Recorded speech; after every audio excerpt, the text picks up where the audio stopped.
entonces, controversias. Yo al final he puesto pues, 6 puntos.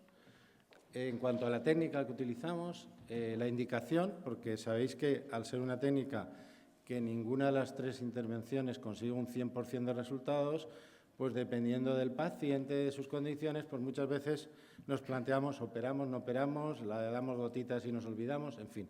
La anestesia, si usamos mitomicina o no, si intubamos o no, y luego el tratamiento, pues dependiendo de la técnica, qué tratamiento y eso. Bueno, yo me he basado un poquito, y ahí podéis mirarlo, en la Sociedad Española de Oftalmología ha establecido unos protocolos ahora, y hay uno sobre obstrucción de vía lagrimal que podéis entrar si sois miembros a través de una clave. Están basados en los protocolos de la Sociedad Americana.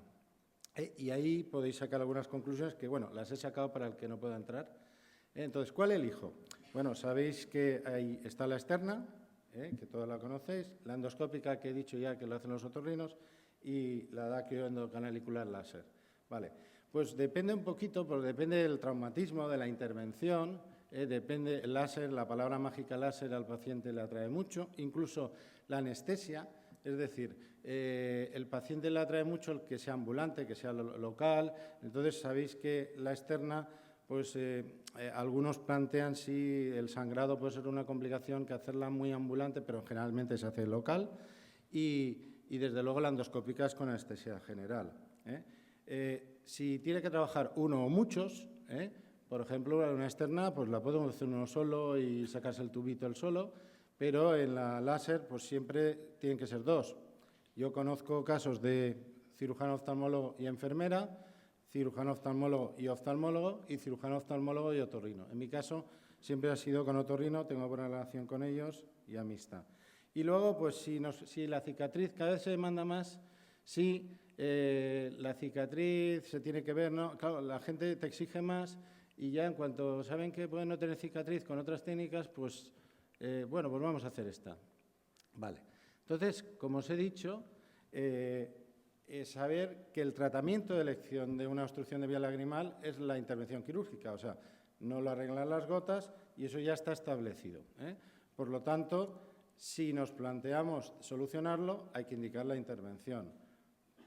Es curioso encontrar que cuando había daquiocistorinostenía externa, yo empecé en esta técnica, había pacientes que llevaban 5 o 6 años llorando. ¿Por qué no se le indicaba?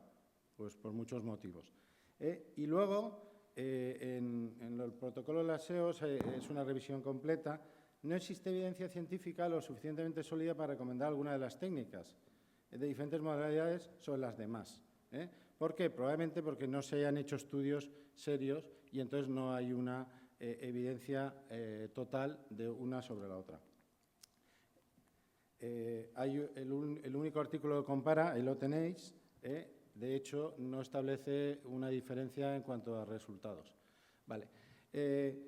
Tasas de éxito, pues sí que es cierto que está mucho más estudiado la daquiocistorina externa y parece que podría tener una cierta tasa de éxito un poquito mayor.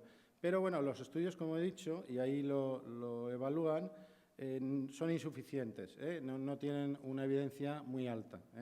Ahí tienen las 2 escalas que utilizan, la SIN y la GRADE. Y bueno, esto es pues, la conclusión que se sacaba, sobre todo hace 3 o 4 años. La daquio externa tenía una tasa de éxito 85-95 y es lo que ha hecho que mucha gente siga haciéndola. La daquio nasal pues, variaba mucho. Evidentemente ese 90% probablemente lo da la experiencia. Y la daquio transcranicular pues iba desde el 68-88. Yo, siendo sincero, cuando empecé, en mi primera revisión tenía un 70. Luego, en una siguiente que hice, y ahora estamos revisando, todavía no la tengo porque son casi 300 daquio láser, vamos a ver y vamos a estudiar una serie de parámetros. Bien, aquí, por ejemplo, en láser, si os fijáis, las últimas que se usaba diodo ya estaban por encima del 80%. Y yo creo que es un resultado aceptable, sobre todo sabiendo que la láser, aparte de que no tiene cicatriz, que siempre es anestesia local, que yo desde el 2004 no he tenido ningún caso de, prácticamente uno creo, de taponamiento por sangrado, y te permite una reintervención. Yo he hecho un símil siempre al paciente que le digo, bueno, si se le cierra es como ir al dentista una vez o 2 veces. Y la verdad es que la segunda reintervención te mejora el 70% de esos pacientes con resultado. Bien. ¿Cuántas veces la haces? ¿Hasta cuántas veces le ofreces al paciente Bien. que se reintervenga? Normalmente la segunda reintervención puede fallar a nivel privado le cuesta gratis, con lo cual se la hago siempre. Todos los factores son importantes. Y la tercera reintervención normalmente la estoy haciendo en pacientes jóvenes. Y el paciente que la quiere se la hago. Ten en cuenta que una daquiocistomía... ¿Hacer lo mismo? Sí, sí. Bueno, lo que hago es, la técnica, por ejemplo, generalmente veo la causa del fallo, que normalmente se dividiría en 3 tercios. Un tercio hay sinequias y en ese caso lo que hago es poner un Merocel con corticoide y que habitualmente ya siempre lo pongo protocolizado 1 semana, ahora lo pongo 2 semanas. Le doy cobertura antibiótica en el caso de sinequias. Si hay una estenosis canalicular, que suele ser otro tercio, y cada vez son menos si tú no eres agresivo en la técnica, lo que hago es intubar y dejar los tubos mucho tiempo, 6 meses, 1 año, y luego hay un tercio que es que se vuelve a cerrar. Generalmente, en mi experiencia, gente joven. Entonces, lo que intento hacer es osteotomías mucho más amplias y hacerla mucho más superior y más anterior. Y hay que tener en cuenta que el hueso no es una lámina, el hueso está neumatizado, entonces no solo hay que ver la osteotomía por fuera, sino por dentro, la otra cara de la lámina. Bien, gracias. Esto simplemente lo paso rápido. Bueno, esto fue una serie que hace ya tiempo recogimos y eran pues la mayoría mujeres, como siempre, la distribución por edades más o menos es similar, y bueno, pues eran 94 ojos, en un periodo de 2 años que lo recogí. Si hay que poner un pero, es que el seguimiento, hay un porcentaje que es de 6 a 3 meses y de 3 meses. Entonces, la daquiocistourinostomía láser, para mí, un buen resultado hay que darlo a partir de los 6 meses. Yo he tenido experiencia de pacientes muy bien y a partir del tercer, cuarto mes, desde el cuarto hasta el 6.º mes, algunos se cierran. Si pasa el 6.º mes, ya no se cierran. Por lo tanto, de hecho, lo que os he comentado, estamos haciendo una revisión de la unidad de dacrio que montamos en general del año 2011, llevamos más de 300, y una de las cosas que estamos viendo es el periodo de seguimiento que sea más largo para ajustar más el resultado. Bien, aquí se consideraba lo que era permeable y no permeable, pero también hay que considerar sin epífora y con epífora. Todos tenemos algún caso que es permeable, le haces lavado, pero que le llora. Entonces, bueno, la tasa estaba pues, sobre el 80 y tantos %. Probablemente, si hubiésemos seguido más tiempo, se hubiese ido al 82-85. Bien, bueno, estos son los casos que hubo de complicaciones y reintervenciones que, como he dicho, que os voy a ser breve, seguimos. ¿Cuándo indicamos? Bueno, pues la indicación tiene importancia porque influye en la técnica empleada. Claro, es lo que he dicho yo. Para mí, indicar una daquiloláser, anestesia local, ambulante, no sangra, un porcentaje dentro de los pacientes, el posoperatorio no es muy molesto y de aspecto retoman su vida normal, esto bastante rápido. Entonces, bueno, pues ha hecho que haga una indicación completa de láser. Probablemente haya que evaluar algunos casos en que podríamos hacer externa por ciertos motivos. Si el lagrimeo es sintomático, muchas veces cuando teníamos la daquio externa, si el paciente le lloraba poco, pues a veces nos daba un poco de eso. Bueno, pues si el paciente le molesta el lagrimeo, indicamos la daquio. Si hay antecedentes de daquiocistitis aguda, antes nos planteamos, bueno, como no se le ha inflamado, ahora, por ejemplo, pues lo dicho, el hecho de que tenga una infección es un criterio de indicación siempre para mí. ¿No? Si hay clínica de secreción, conjuntivitis de repetición, lo mismo. Dacriocele o mucocele. Esta es probablemente una de las indicaciones en la que yo me planteo si cambiar. Voy a revisar todos estos casos y veré si con una intervención y reintervención consigo una buena tasa de resultados solo con daquiocele o mucocele, porque son los casos más difíciles de solucionar con láser, dado que no estamos viendo cómo abrimos esa dilatación del saco. Y muchas veces, como veremos más adelante, se soluciona al día siguiente el 100% y luego estos son los que pueden fracasar. La edad, si habría que valorar la edad. Yo, en principio, cuanto más jóvenes indico el láser, por ejemplo, en niños, yo no me planteo hacer una externa. Hago siempre láser, lo que no hago es mitomicina. Y hay otra indicación que es si el paciente quiere o no, porque hay pacientes que dicen, oiga, yo no me quiero operar. Bueno, pues ya sabemos que no hay que meterse en... Vale. Y luego, muy importante, la bilateralidad. En dacrioláser te permite hacer siempre bilateral. Bien, aquí, por ejemplo, tenéis, hay algunos artículos que comparan, por ejemplo, la endoscópica endonasal con la transcanalicular. Entonces, ellos conseguían una tasa de éxito superior al 80% en las dos técnicas, prácticamente era similar, pero era curioso, y yo también lo he observado, que al día siguiente las dacriocistoreostomía láser, el 100%, estaban bien, eran permeables, funcionaban perfectamente. Por lo tanto, lo que hemos dicho antes, la láser hay que hacer un seguimiento un poquito más a largo plazo porque probablemente por el efecto de cicatrización, por las osteotomías pequeñas, se puede cerrar. Luego, la comodidad de la anestesia pues, se valoró en este artículo y llamó la atención que había un 20% de esos pacientes que tenían patología nasal que operaban conjuntamente. La técnica láser te permite, dado que la haces con otorrino y valoras otorrino, esto también valorarlo y condiciona muchas veces los resultados. Por ejemplo, en el tema de la anestesia, pues ahí tenéis un artículo que planteaban hacerla incluso un poco ambulante en consultorio, una dacrioexterna. ¿Por qué se dudaba muchas veces si hacerlo en consultorio o hacerlo en hospital? Por el tema del sangrado. Sabéis que el sangrado pues, es un problema y bueno, ellos encontraron que tenía una media de sangrado con la externa entre 176 a 104 mililitros de sangre recogido. O sea que veían bastante cantidad de sangre, aunque no decían que era un problema, ¿no? Y lo que sí que vieron es que el 49% de los pacientes, sobre todo a la hora de hacer osteotomía, necesitaban una analgesia importante porque notaban molestias. Y luego, en el tratamiento quirúrgico de las obstrucciones del conducto lacrimonasal, bueno, pues se plantea si hay que intubar o no intubar en la dacrioexterna, por ejemplo. En estos protocolos se dice que la externa no es necesario intubar, salvo en determinadas situaciones como sacos pequeños, estenosis canaliculares, que no puedas hacer flap, etcétera. Y la complicación que dan en la externa, como hemos dicho antes, es el sangrado. Bien, también, dado que hay varias técnicas, en el consentimiento hay que tener algún detalle.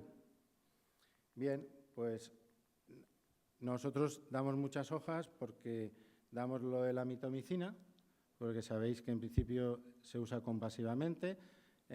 Sí que hay evidencia que la transcanalicular láser aumenta la eficacia y en el resto, tanto en la endoscópica como en la daquiocistoreostomía externa, la mitomicina se ha visto que las osteotomías son más grandes, etcétera, pero no se generaliza tanto su indicación. En el consentimiento, en el caso del láser, sí que ponemos la posibilidad de reintervención porque nos sentimos cómodos con la técnica y lo que he dicho antes, al paciente se le puede ofertar la posibilidad de que si se le cierra, pues volverlo a hacer y también ponemos el porcentaje de éxito que nosotros tenemos. Luis, quedan 3 minutos. 3 minutos sí, me sobra. Vale. Pero también habría que algún defensor de la dacrioexterna. Sí. Vale. Tema de la anestesia. Bueno, pues influye mucho. Nosotros, por ejemplo, en el tema de la anestesia, hacemos una anestesia de la zona lagrimal de la fosa o la zona que cubre el infraorbitario, luego en la zona de los canalículos y hacemos un pinchazo, llevamos desde hace muchos años un pinchazo que eso se puede aplicar también para la externa, que es intranasal, que que básicamente, si os fijáis, esta es mi hija que se prestó voluntaria, no lleva aguja. Vale, entonces, por ejemplo, la de aquí, esa es la intranasal. Buscamos el cartílago en la unión con el hueso nasal y entramos dirigidos hacia el meato medio y generalmente con un carpule como vasoconstrictor inyectamos. Si ese pinchazo está bien hecho, puedes estar hablando con el paciente en el momento de la intervención y no necesita ninguna sedación. Quedaría más o menos así. Entramos y va la aguja hacia el meato medio. Bien, en cuanto a la intubación, pues existe controversia si intubar o no, pero parece que mejora los resultados en la láser. En la externa solo habría que intubar en determinados casos, pues abundante sangrado, que no se puede hacer flap, ahí sí que parece ser que podría ser más efectivo. En cuanto al tratamiento, bueno, la verdad es que la daquio externa, tú lo ves, lo operas, a veces no lo tiene que ver ni el otorrino, le quitas los puntos a la semana y le das el alta. En la láser no es así. No obstante, nosotros en la láser tenemos una previa que es oftalmólogo y otorrino. La postquirúrgica no es al día siguiente, es a los 15 días. Normalmente la ve el otorrino y el oftalmólogo el mismo día y el otorrino lo que hace es limpiar y se retira la intubación normalmente al mes y medio. Vale, Luis, perdona, vamos a dejar los casos, es que no nos dará tiempo. El doctor España, que es más defensor de la daquio externa, dirá unas palabras. Yo tengo solo mis indicaciones. Yo uso, por ser rápidos, la transcanalicular en la epífora. Cuando ha tenido episodios previos de daquilocistitis, a mí me gusta más la externa. Se puede plantear también una láser, pero bien, hay que llevar cuidado. Y yo no paro de darle vueltas a la endoscópica. Yo hago algo de endoscopia en las descompresiones junto con los otorrinos y cuando les he ayudado a hacer alguna dacrioendoscópica, la verdad es que es preciosa y por ahí va a ir el futuro. Yo, la verdad es que al principio hice muchísima láser, pero la verdad que ahora mi indicación inicial suele ser externa más que láser. Yo he cambiado. Hay que seleccionar muy bien los pacientes, como dice Enrique. Creo que el láser va muy bien si seleccionas bien los pacientes. Mucoceles, en principio no. Dacrios agudas o dacrios de repetición no. Y depende de la anatomía también de la nariz, lógicamente no. Pero la dacrio clásica estéticamente no suele dar problemas. No se puede comparar los resultados de la láser a la clásica. La clásica se puede comparar a la endonasal, según lo que está publicado y también según mi experiencia. La láser es otra cosa que está un poco por debajo. Entonces, depende del paciente, depende de la edad, depende del perfil del paciente, optar por una por otra. Entonces, ahí sí que sacas mejores resultados y seleccionas bien los pacientes. Nosotros, en principio, hacíamos más láser, pero cada vez más hacemos más externas. Y en la época antes de estar en Manises, en Requena hacíamos endoscópica con el otorrino y la verdad es que la tasa de resultados era bastante mejor que con la láser, por lo menos en nuestras manos, a pesar de los cuidados y todo. Y ahora utilizamos, en cuanto nos fracasa la láser, hacemos una externa, porque el resultado a largo plazo para nosotras es mejor. Muy bien, Luis. Bueno. Vamos a acabar ya, porque es que si no, no nos da tiempo. Muy bien. Vale, gracias, Luis. El año que viene otra más. Vamos a discutir un poquito en torno a las controversias en la actualidad. En el manejo, yo he empezado desde el comienzo de la orbitopatía de Graves, que nos llega a todos. Simplemente pues recordar un poquito que esta clínica o este cuadro no solamente lo van a presentar los pacientes con enfermedad de Graves, sino también en otros pacientes con otras patologías de la glándula tiroidea, como son las autoinmunes, inflamaciones secundarias a medicamentos o tumores. Es muchísimo más frecuente en mujeres que en hombres y la incidencia en los últimos estudios o revisiones de la literatura en población europea no es desdeñable. Está entre los 15 y hasta los 30 nuevos casos por cada 100.000 habitantes año. Importante, a mi parecer, también es recordar que es un cuadro bifásico, es decir, hagamos lo que hagamos, aunque no pongamos tratamiento, todos los pacientes van a pasar de la fase activa a la inactiva, solo que variarán las secuelas que queden. El primer escalón en todos nuestros dilemas y rompedores de cabeza es el diagnóstico. Diagnóstico a priori muy sencillo, clínico. Tú te encuentras al paciente y dices, uy, este padece de tiroides. Pues no es tan fácil, ¿vale? ¿Por qué decimos que no es tan fácil? Porque sobre todo en los estadios iniciales la clínica va a ser muy inespecífica. Y es en este estadio, en el... A ver, ya me he ido yo.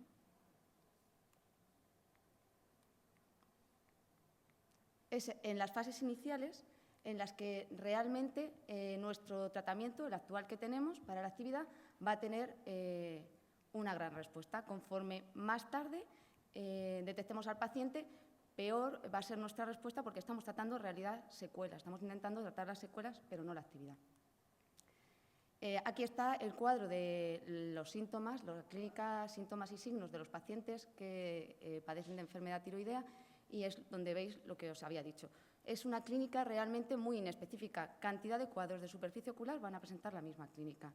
Entonces, ¿qué tenemos que hacer? Pues intentar fijarnos en aquellas cosas más características que nos van a llamar la atención o dar la alerta de que no es un simple cuadro de superficie ocular.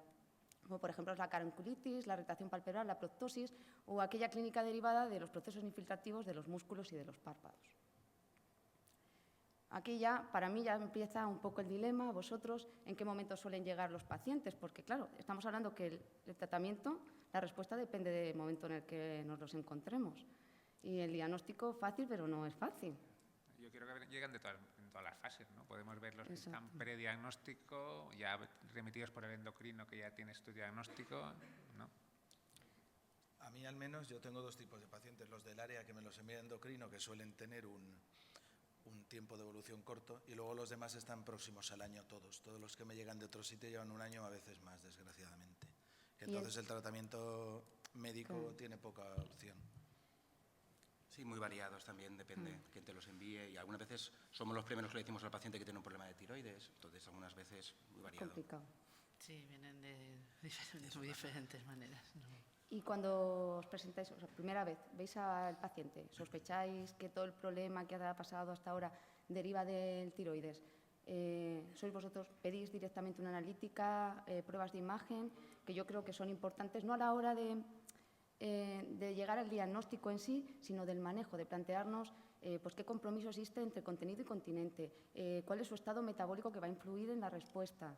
O no, Si no tienes ninguna prueba previa del estado endocrino, pues hay que pedirle una analítica. Y normalmente yo les pido un TAC. Pero lo metéis como en la norma, no decís, bueno, me parece que este paciente es leve, venga. Hombre, cuando hay una sospecha. Cuando Yo sospecha como una exploración inicial. Pruebas de imagen, yo de inicio no. Si el paciente tiene alguna sospecha que me haga pensar o es candidato a cirugía, pero para diagnosticar el caso, una prueba de imagen no. En las pruebas de imagen yo creo que sí que son útiles, porque yo tengo mucha relación con los radiólogos de mi hospital y ellos, por ejemplo, nos recomiendan pedir una resonancia sin contraste, que dice que sí les da un índice de actividad bastante claro, aparte de que el endocrino lleve el control de lo demás. Hablé con ellos y el TAC me dijeron que les da menos información que la resonancia. Sí, de actividad los otros, ¿no? Por el índice de actividad a la hora de indicar cirugías y eso.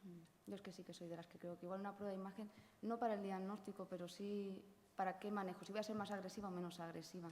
Porque a veces igual que el campo visual, pues te dan un poquito más idea de cómo está funcionando, de cómo es tan heterogéneo este grupo de pacientes, órbitas pequeñas, ¿cómo lo sabes? Es una órbita pequeña. Puedo discrepar, ¿no? Yo solo, vamos a ver, si tengo dudas en el diagnóstico, un TAC, si vamos a hacer una descompresión, un TAC, y para todo lo demás la clínica. Y si en inicio yo le estudio con al menos una TSH, una T4 libre y unos anticuerpos antirreceptor de TSH. Pues más que Lo nada inicio pasar yo la y lo actividad. derivo ya cuando sospecha el endocrino si no se haya diagnosticado. Pero yo la resonancia, aparte de que me tardan mucho, yo le perdí un poquito de fe porque hay edemas que tampoco son inflamatorios, ¿no? Bueno, yo es que resonancia no suelo pedir mucho, más TAC por la accesibilidad y que es TAC más sí, barato. para la actitud más quirúrgica que otra cosa. Exacto, sí, por ver qué compromiso tiene órbitas y todo eso, sí. Nosotros resonancia menos. El siguiente escalón del dilema, pues la clasificación. La clasificación es súper importante y es en donde más ha habido pues discusiones a lo largo de los años, porque es en función de cómo tú clasifiques tu paciente, es cómo le vas a tratar. En la actualidad, los clasificamos en función de la actividad, con la escala de CAS, que conocemos todos, de 7 puntos, aumentando a 10 en caso de que ya el paciente no sea el primer contacto, sino ya un evolutivo. La escala de severidad, que en Europa usamos más la escala NOSPEC modificada, que los clasifica en enfermedad leve, moderada y con riesgo de visión, aunque en Estados Unidos pues, utilizan la VISA, que cada uno con el que se sienta más cómodo.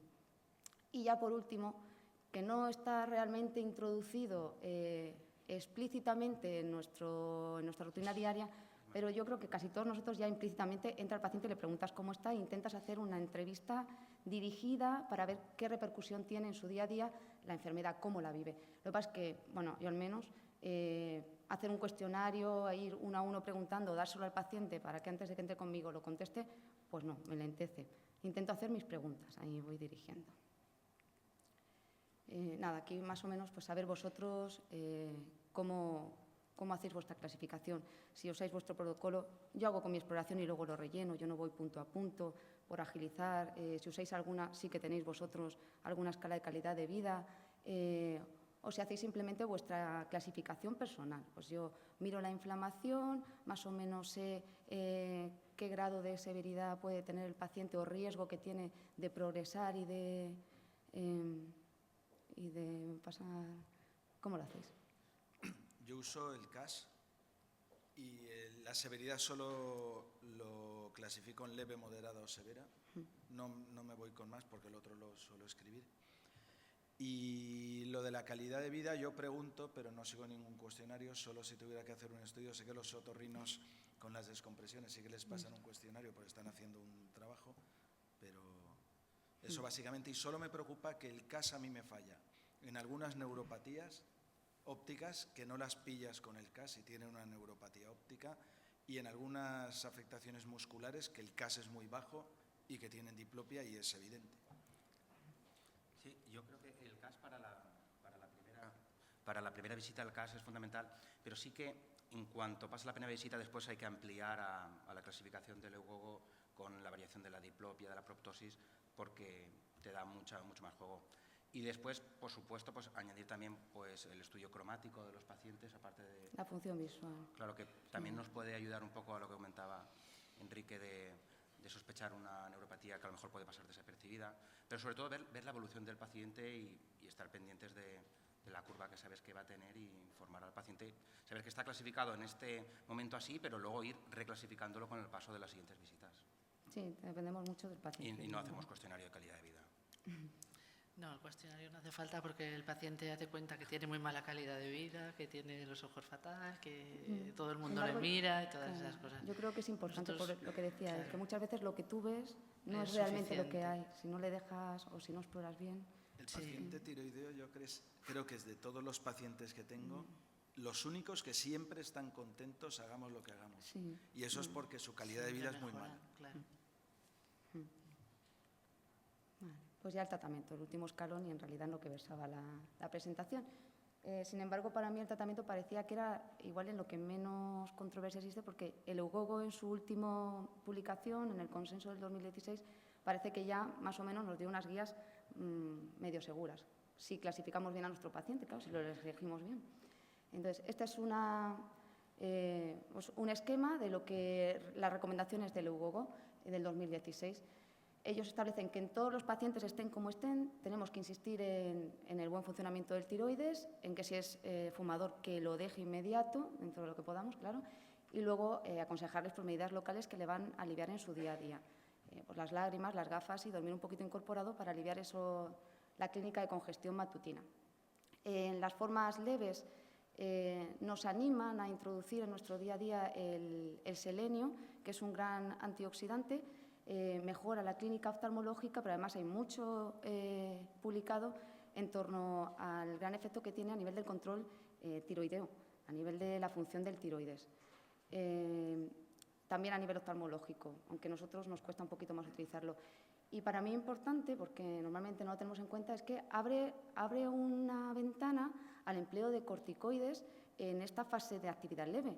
Por lo mismo, porque muchas veces igual nuestra clasificación no es la adecuada, entonces se basan ya en esa afectación. Esos pacientes que tú les ves y dices, pues yo no le veo que sea una actividad tanto, si es que tiene 1 o 2 signos de actividad, pero sin embargo el paciente te cuenta que es que lo pasa fatal, que no puede hacer nada, no puede abrir los ojos por la mañana, le cuesta muchísimo trabajar con el ordenador, pues darle igual y un bolo o una tanda de corticoides, menos dosis, más cortita, que igual se siente aliviado. Y lo que dice Enrique, pues estos pacientes, en cuanto les das algo, que yo creo que parte del selenio también es eso, se sienten tratados, sienten mejoría y mejora todo su actividad diaria. En las formas moderadas severas, el protocolo que promueve la Sociedad Europea son bolos semanales de 500 miligramos por 6 semanas, seguidos de bolos de 250. Si la respuesta es parcial o no responden, ya podemos optar por segundas líneas, que puede ser o otra tanda de glucocorticoides intravenosos, siempre siguiendo los criterios de seguridad de este tipo de tratamiento, cambiarnos a la vía oral añadiendo algún coadyuvante como la ciclosporina y la radioterapia orbitaria, o ya lo que está más en boga actualmente, que es cambiar totalmente y ya pasar a los agentes biológicos. En aquellos pacientes en fases más severas, en las que existe un compromiso visual, sigue siendo o siguen abogando la Comisión Europea por la primera línea con metilprednisolona intravenosa, solamente que en dosis, en bolos más grandes, de 500 o 1 gramo, días consecutivos o alternos durante la primera semana. Luego se valora en la segunda semana al paciente, si ha mejorado le damos una segunda tanda esa semana y si no, pues descompresión orbitaria. Como resumen, en las formas leves, el selenio, tendríamos que empezar a acostumbrarnos a darlo. En la moderada grave, que es la que más tratamos nosotros, los bolos de metilprednisolona. Ya en los casos severos, recordar que sigue siendo de primera línea el tratamiento intravenoso y si ya no responden, pues pasar al tratamiento quirúrgico. El tratamiento quirúrgico lo podemos ofrecer desde las formas leves, que es más pues, para mejorar la superficie ocular de la clínica de exposición. En las moderadas leves siempre lo vamos a intentar también ofrecer en las formas ya más inactivas, por eso pues también para mejorar un poquito la calidad de la superficie ocular, la calidad del paciente. En las formas graves, lo que hemos dicho, la descompresión o si existe riesgo de exposición corneal, de perforación corneal, pues ya tarsorrafias, ir a tapar el ojo, esperar un poquito a que pase todo el fenómeno más congestivo y ya luego destaparlo. Entonces, un poquito la secuencia que vosotros lleváis en los pacientes, ¿tratáis solo cuando hay actividad o también en aquellos pacientes en los que no hay actividad promoveríais o hay un grado de actividad leve, por no decir inactivo? ¿Veis algo pero no es un cuadro que os llame la atención realmente? Es más lo que os cuenta el paciente. Yo sí. No, en actividad te refieres sintomática. Actividad a partir de 3, o sea, en un caso de 3 o más. Sí, por decir actividad, porque actividad... Pero es que muchos ya te llegan, hay veces que llegan ya inactivos, ¿no? Entonces esos ya van directos a... Claro. No, el problema era lo que yo decía, yo trato a partir de 4 con el CAS, pero el problema es estos que, por ejemplo, con un CAS de 1 o 2 tienen diplopia, también los trato, que los hay. Y pones corticoides intravenosos. Sí, intravenosos. Y mi duda es, esos que no sabes que tienen una actividad que no es leve, es más bien moderada, que no tienen, pero que parece que van a progresar. No hemos dejado hueco a los corticoides orales en estos algoritmos. Nos parece demasiado 500 miligramos semanales durante 6 semanas cuando lo toleran perfectamente, pero no te atreves a ponerlo.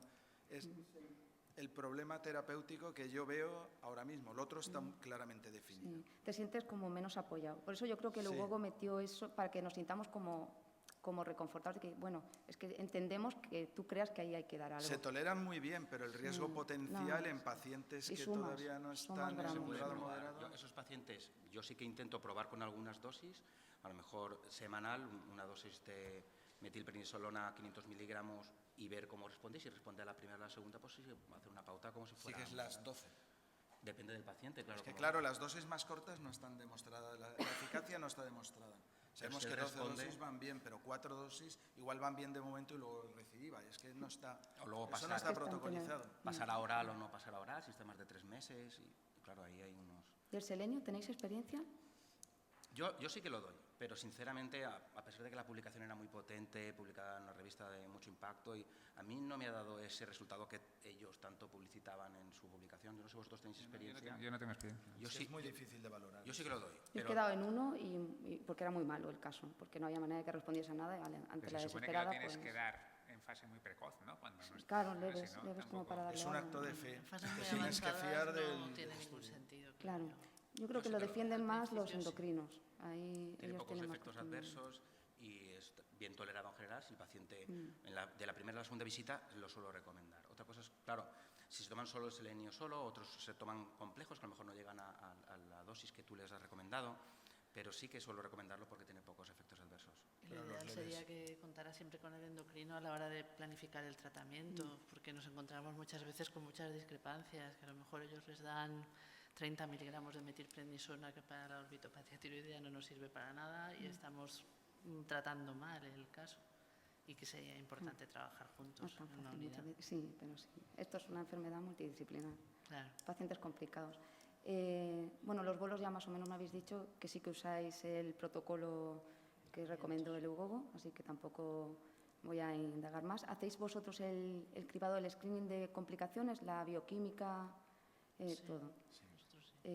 Pues que es importante que sepáis que Yo sí. lo único que antes no pedía la tuberculina, vamos, el Mantux ni el booster, y ahora que lo pido me estoy sorprendiendo de que Los más de uno positivos. lo tienen y acabo, se los tengo que enviar para la profilaxis. Cuando doy corticoides en bolus, que antes yo solo pedía lo típico de la serología de hepatitis, de HIV, ahora estoy pidiendo también el Mantux. ¿Y pedís vosotros también en cada 6 semanitas o cada mes vuestra bioquímica, la glucemia, la Sí, tensión y todo el control? nosotros Sí. Sí, Lo ponéis sí, pautado en el hospital dentro de día lo hacen y nos avisan si hay algo. Si hay algo alterado. Y luego lo otro es por un análisis cada mes. Exacto. Se le pide con la glucemia y enzimas hepáticos y poco más, y la tensión. ¿Cambia algo cuando usáis los biológicos? ¿Qué experiencia tenéis? ¿Cuál es vuestra primera lección en los biológicos? Enrique tiene ahí... Sí, está en el- yo- en el- nosotros Se con lo los mandas a biológicos, en el ensayo. eso sí que colaboramos con Interna, porque, por ejemplo, enzimas hepáticos, bilirrubina, eso se suele Complica. alterar y nosotros nos tiramos enseguida las manos a la cabeza y un internista con el que colaboro yo hace vasculitis nos asusta y no hemos tenido que suspender ningún tratamiento con tocilizumab. Tampoco es que llevemos 200, pero vamos. O sea, tendéis al TOCI. ¿El Sí. Rituxi, alguna experiencia? Rituxi para orbitopatía tiroidea no lo usamos, nosotros siempre usamos TOCI, usamos Rituxi para algunas inflamaciones idiopáticas orbitarias, Rituxi o ciclofosfamida. Eso sí. Vale. Pero para el Graves, ¿Cómo no. cómo va el ensayo con el TOCI? Con el TOCI ha salido muy bien, está pendiente de publicar. Sí, los resultados son buenos, son favorables. Sobre todo, mejora lo que es más evidente, mejoran todos, algunos. Yo me he hecho un mini estudio mío, algunos vuelve a aumentar, en todos con 2 goteros, salvo los que llegan con CAS muy alto, baja a 0,1. Los que llegan con CAS muy alto a lo mejor quedan en 2, pero si viene de un CAS de 7 es mucho bajar. Y van muy bien. El problema es que algunos luego cuando los vamos a tratar de descompresión, porque eso no nos evita las descompresiones en un pequeño porcentaje, pero sí hacerlas con calma y con meses, sí que es verdad que sube un pelín el caso, un poquito. Y solo hemos tenido que retratar a una persona que precisamente es de Alicante y que le hemos tenido que poner 2 goteros más, pero que ha respondido bien. Después pero de la era un caso muy malo. descompresión, que se reactivó E un poco. incluso lo hemos usado después de la descompresión. Y muchos de ellos luego los descomprimimos, pero ya no es lo mismo una descompresión corriendo Sí, que una descompresión con el paciente tranquilo y ya controlado o no estable. controlado. Sí que mejora bastante la diplopia. Muy rápido.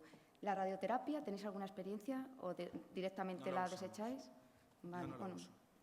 yo la radioterapia solamente en un caso, y eso cuando estaba en México, con tuberculina positiva y que había que darle. Entonces es una actuación rápida a la espera de poder darle ya los bolos. Es lo único, pero digo que es algo a tener en cuenta que está ahí. Y la cirugía. Descompresión, bueno, ya más o menos habéis dicho, siempre que se pueda, preferís que esté el paciente lo mejor posible. Las descompresiones en fase activa con riesgo de pérdida de visión son menos controlables, a veces luego se inflaman, ¿verdad? Menos predecibles los efectos. Pero bueno, algún dato así que nos interese saber a todos, kit así, De recomendaciones. la descompresión, que cuantas más hacemos, más queremos hacer. Bueno, eso está bien para el paciente. Sí, es que la verdad es que es una cirugía que cuesta mucho empezar, no solo hacemos con los los otorrinos que manejan la endoscopia muy bien. Afortunadamente a mí me dejan también meter mano en la endoscopia, que es agradable para todos. Y es que el posoperatorio en el 90% es muy bueno. Lo que es que ahora estamos teniendo unos posoperatorios con un poquito más de inflamación porque apuramos más. Como apuramos mucho una pared, hacemos fracturas en tallo verde del suelo, hacemos ya cosas un poquito, mordemos un poquito el strat sin descender, para que no descienda. Luego lo hacemos, cada vez apuramos un poquito más, porque hacemos mucho la pared medial y un poco la inferior. Pared lateral hacemos menos, solo en los casos muy malos. Vale. Bueno, cirugía de los párpados, que más de lo menos, así vamos más rápido. Bueno, simplemente decir, metilprednisolona, que está altamente ya demostrado que es el tratamiento más eficaz y seguro, más que la vía oral y más incluso que la descompresión orbitaria, siempre que sigamos los criterios de seguridad, que es usar dosis de 500 o menos, intentar que no sean días seguidos ni alternos, aunque en los casos severos hay que hacerlo y hay que hacerlo, y no superar los 8 gramos totales por el riesgo de fallo hepático. En cuanto a los biológicos, el rituximab, como lo que ha dicho el doctor España, los datos son muy dispares, entonces, segunda línea. Hay artículos que te dicen que es fabuloso y artículos que dicen que el placebo tiene los mismos resultados con menos efectos secundarios. Y el TOCI, prometedores. Está todavía en estudio, no está autorizado, se usa de manera compasiva, pero parece que sí que tiene un gran efecto en este tipo de pacientes, reduciendo la inflamación y acortando el tiempo de esta enfermedad. Y a la descompresión orbitaria nada, no voy a decir nada porque en real poquitos lo hacen. Nosotros había puesto aquí un vídeo cedido por Salcedo cuando yo estuve ahí, y es lo mismo, es como dice el doctor España, casi todos por seguridad tendemos a hacer cirugía de la pared medial inferior porque con el mismo abordaje superior, no va a salir, bueno, nos quedamos. Con el abordaje del surco superior podemos llegar hasta casi el piso de la órbita. Aunque actualmente parece que están defendiendo más la balanceada, que yo creo que es mucho más complicada. Menos riesgo de diplopia, pero tocar la pared lateral... De todas formas, yo que he hecho externa, mixta y endoscópica, la endoscópica da muchísimo de sí, pared medial, llegas muy atrás, y lo que sí que es muy importante, si de verdad quieres hacer, porque hay que apurar hasta el máximo, porque cualquier rebaba de hueso sujeta la órbita, la utilización de navegador. El navegador. Si se hace para hacer una buena descompresión, una de verdad a tope, tienes que tener un navegador porque es lo que te permite ir al límite. Son máster. Ir al límite. Bueno, pues muchas gracias, Iciar. ¿Te queda algo? No. Vale. Bueno, pues finalizamos aquí esta sesión que creo que ha estado muy bien y creo que eso servirá para todos. Muchas gracias.